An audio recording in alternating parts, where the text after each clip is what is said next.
대광위원장이 광역교통 점검을 위해 인천 검단을 방문했습니다.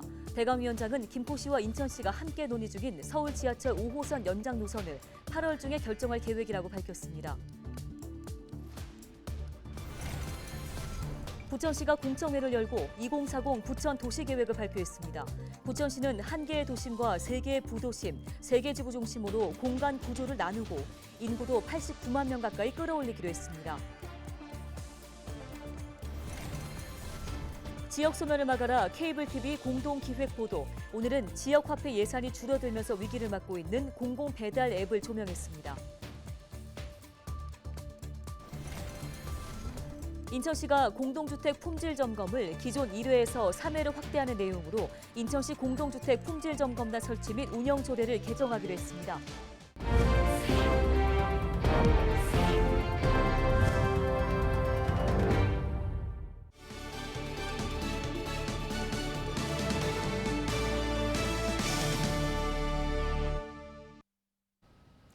여러분 안녕하십니까? 헬로티비 뉴스입니다. 대도시권 광역교통위원회가 이달 중 서울 지하철 5호선 연장 노선을 확정 짓겠다고 밝혔습니다.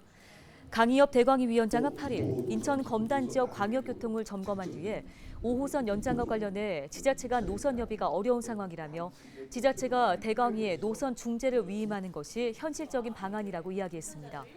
이어 이달 중 중립적인 평가단을 구성해 각 지자체가 제출한 연장안 중 하나를 선택할 계획이라고 밝혔는데요. 특히 강 위원장은 노선 결정이 늦어질 경우 사업 자체를 아예 하지 못할 수도 있다며 신속한 사업 추진을 강조했습니다.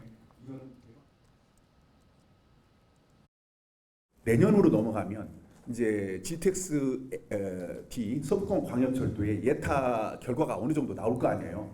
거기에서 도시철도 5호선 연장의 그 경제성 문제까지도 지적이 될 거란 말입니다. 그러면 이제 얘는 하지 못하는 그런 형국이 돼버리거든요. 다음 소식입니다. 세월의 흐름에 따라 지역의 모습은 빠르게 또 많이 바뀝니다. 과거와 오늘이 현저히 다르듯이 10년, 20년 후쯤에는 또 지금과 어떤 모습으로 다르게 될까요? 시민들과 함께 부천의 미래상을 구상하는 공청회가 열렸는데요. 이정화 기자가 주요 내용 정리했습니다. 도시의 기본적인 공간 구조와 장기적인 발전 방향을 총망라하는 법정 계획, 이른바 도시 기본 계획입니다. 부천시가 기존 공간을 다시 진단하는 한편 변화하는 여건에 맞춰 새로운 계획 수립에 나섰습니다. 공간 구조와 인구 계획 등을 포함해 도시 미래상을 그리는 작업으로 오는 2040년이 목표입니다. 지속 가능한 자족도시 부천, 그리고 경쟁력 있는 부천을 만들어 갈 것이고, 우리 부천의 신도시와 원도시 및 균형 발전과 공간 복지를 확실히 실현하는 그런 부천시가 되어야 될 것 같습니다. 부천시가 가지고 있는 지리적 이점과 인적인 네트워크 여러 장점들을 살려서 이번 계획의 핵심은 지역 공간 재구성입니다. 각종 개발 여건과 광역 인프라 입지 등을 고려해 1개 도심, 3개 부도심, 3개 지구 중심으로 공간 구조를 나눴습니다. 이어 생활권을 춘희대장, 중상동, 부천 소사권역까지 크게 3개로 설정했는데 시민 이동 반경을 고려한 설계입니다. 또 각종 도시 개발을 발판 삼아 현재 80만 명 이하로 떨어진 인구도 88만 7천 명까지 끌어올리겠다는 계획을 내놓았습니다. 지역민들도 부천의 미래 구상안에 관심이 많습니다. 토지 용도 지역을 좀 이용도를 높여달라고 의견을 제시하러 왔습니다. 역세권을 중심으로 좀 개발이 이루어지게 시에서 제도적으로 좀 뒷받침을 해줬으면 좋겠습니다. 내년 상반기까지 도시기본계획 승인을 받는 게 목표입니다. 부천시는 도시기본계획안에 대해 오는 14일까지 의견 수렴 절차를 거쳐 경기도 승인을 신청하는 등 행정 절차에 나섭니다. 헬로티비 뉴스 이정화입니다. 최근 철근 누락 아파트 문제가 불거지고 있는 가운데 인천시가 공동주택 품질 점검을 기존 1회에서 3회로 확대하는 내용으로 인천시 공동주택 품질 점검단 설치 및 운영 조례를 개정하기로 했습니다. 공동주택 품질 점검은 골조공사 전과 골조 완료 시 사용 검사 전 등 모두 3차례 진행할 계획입니다. 공사 초기부터 구조 계산, 설계 도서 등을 확인하고 공사 중에도 설계 도면대로 시공했는지 확인하게 됩니다.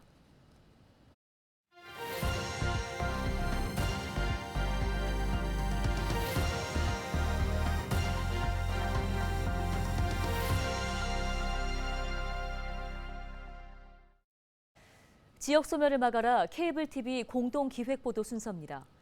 지자체마다 소상공인의 수수료 부담을 낮춘 공공 배달 앱을 잇따라 도입하고 있는데요. 특히 지역 화폐와 연계한 할인 혜택으로 큰 인기를 끌었습니다. 그런데 배달 이용자 수가 점점 감소하고 또 지역 화폐 할인율까지 축소되면서 이 공공 배달 앱이 위기를 맞고 있습니다. SK 브로드밴드 이정윤 기자가 취재했습니다. 지난 2020년 전국에서 처음으로 공공배달 서비스를 선보인 인천 서구. 지역 화폐 플랫폼을 활용한 최초의 공공배달 서비스로 착한 수수료와 이용자 혜택을 내세웠습니다. 소상공인은 중개 수수료와 마케팅 비용을 부담하지 않아도 되고 소비자는 최대 22% 할인 혜택을 받아 그야말로 일석이조. 선풍적인 인기를 끌자 인천시는 2021년 7월부터 모든 지역으로 서비스를 확대했고 다른 지자체들도 잇따라 공공 배달 앱을 선보였습니다. 하지만 코로나19 엔데믹으로 배달 이용자가 감소하면서 공공 배달 앱도 위기를 맞고 있습니다. 특히 지역 화폐 할인율까지 줄면서 이용률은 급감하고 있습니다. 인천 지역 공공 배달 앱 결제액은 지난 2021년 188억 원에서 지난해 417억 원까지 증가했지만 올해에는 6월 기준 130억 원으로 줄었습니다.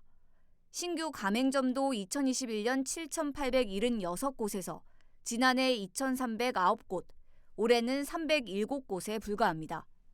그래도 이음카드 사용자가 많기 때문에 배달도 이음으로 다 하더라고요. 이음카드로. 근데 사용자가 많다 보니까 그래도 배달이 한 달에 10건 정도 이렇게 우리는 와서 먹는 업종이다 보니까 배달이 많진 않아도 있었는데 최근에 작년부터는 거의 배달이 완전히 없었어요.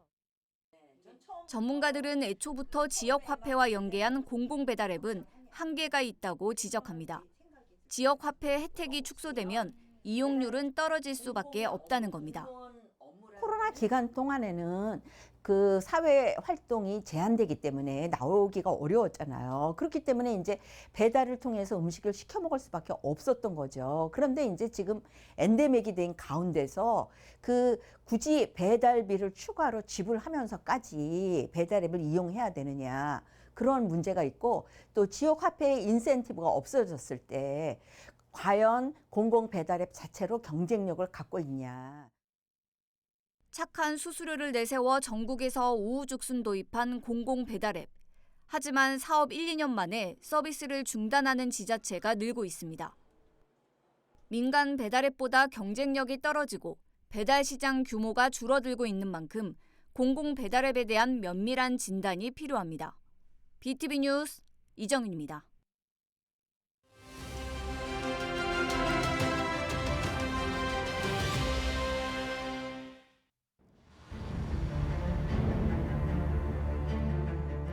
제6호 태풍 카눈, 한반도 중심축을 따라 우리나라를 관통할 것으로 전망됩니다.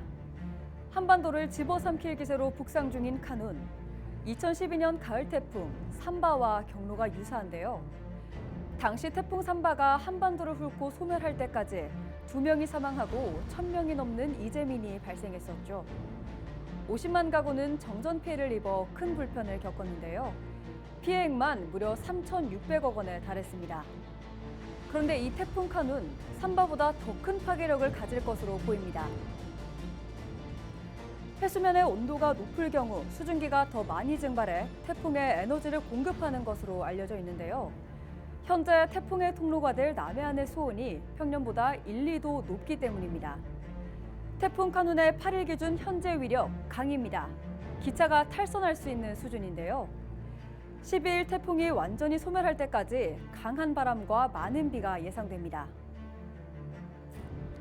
지난 7월 극한호우로 큰 수해를 입은 지역도 있는 상황인데 철저한 태풍 대비가 필요합니다. 데일리 브리핑이었습니다.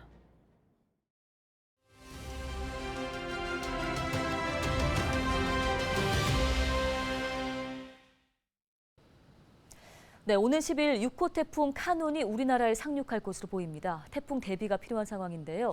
이 시간에는 한국자연재난협회의 김승배 본부장과 함께 자세한 이야기 나눠보겠습니다.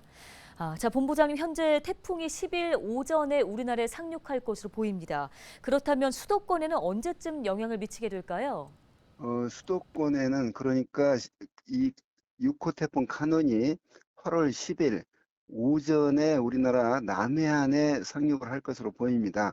그런데 그대로 우리 한반도 중심을 관통해서 서울 등 수도권에는 10일 저녁 9시 이후쯤 지날 것으로 예상이 되기 때문에 수도권에 가까운 시점은 8월 10일 밤 9시 이후가 될 것으로 보입니다. 예, 이번 태풍 카눈, 강도와 세기는 예전 태풍과 좀 비교했을 때 어느 정도로 예상이 됩니까? 네, 그 중심 기압이 지금 이 시간 현재 970 헥토파스칼로 중심 부근에서는 초속 35m의 강한 바람이 불고 있습니다. 이 태풍의 강도가 강한 세력을 유지하고 있는데 우리나라에 이제 상륙해서는 내륙에 상륙해서 그 산 등 마찰력에 의해서 세력은 많이 약해질 거지만 이런 정도의 태풍 초속 35m의 강풍을 동반하면 기와장이 날아가고 나무가 뿌리채 뽑힐 수 있는 그런 강한 바람 또 많은 비를 동반하고 오는 태풍이 우리나라 전역을 덮은 그런 위험성이 있는 태풍이 접근하고 있습니다. 예, 엄청난 위력의 태풍으로 보이는데요. 좀 피해를 줄이기 위해서 어떤 준비들을 해야 할까요? 네, 태풍은 강한 바람과 많은 비를 동반한 가장 위험한 기상현상입니다. 따라서 이런 태풍의 진로를 밟으면 동쪽은 뭐 강하고 서쪽은 조금 약하고 이렇게 따질 필요가 없이 우리나라가 전체 강풍 반경에 들고 많은 비가 내릴 것으로 보입니다. 따라서 지난 장마 기간에 이미 많은 비가 내려서 지반이 약해졌는데 산사태 위험 지역들은 이번 9일 밤부터 10일까지 긴장을 해야 되고요.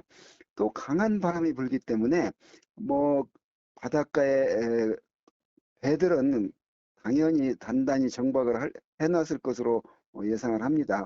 내륙에서는 불필요한 외출을 삼가야 됩니다. 왜냐하면 간판이 강한 바람에 떨어져 날아다니다가 2차 피해가 우려가 되거든요.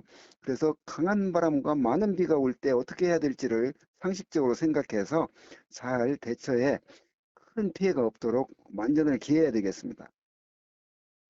예, 아직은 열대야 날씨를 겪고 있는데 이 태풍이 지나간 뒤에는 날씨에 어떤 변화가 올까요?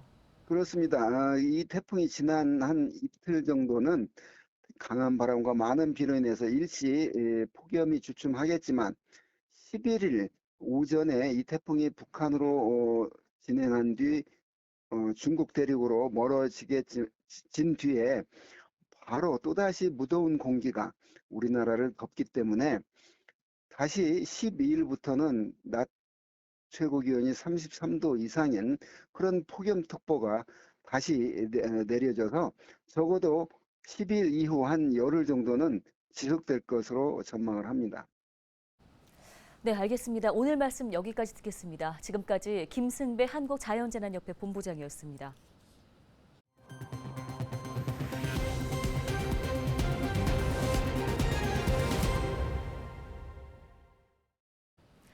다음 소식입니다.